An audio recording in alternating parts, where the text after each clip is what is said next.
Hi friends, welcome to my channel. ఈరోజు వీడియోలో నా డైలీ రొటీన్ ఎలా ఉంటుందో, నేను రోజు ఏం చేస్తున్నానో మీకు చెప్పబోతున్నాను. పదండి చూద్దాం.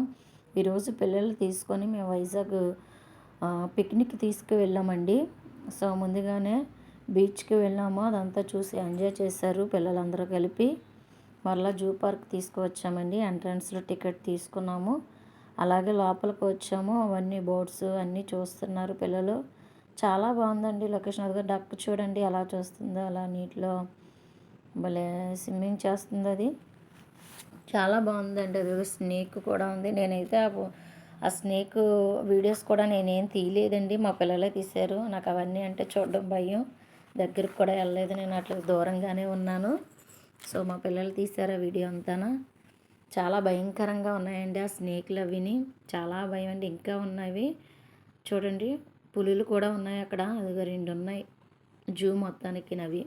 ఆ 2 చూడడానికి కూడా జనం కూడా అక్కడ ఖాళీ లేదు, చాలామంది వచ్చారండి ఆ రోజు. చూడండి, ఒకటి కిందని, ఇంకొకటి బ్లాక్ పుల్ కూడా ఉంది, వైట్ కూడా ఉంది. చూడండి ఒకసారి పైన.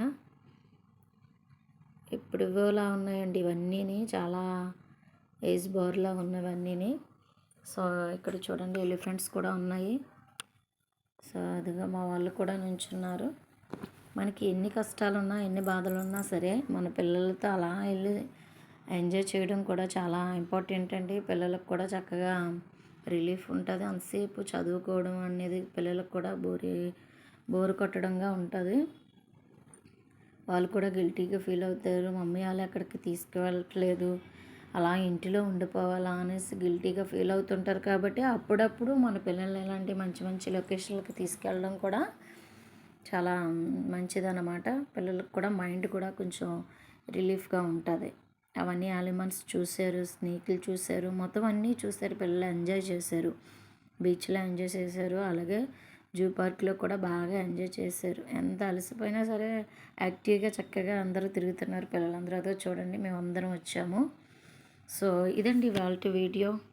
ఓకే అండి, బాయ్.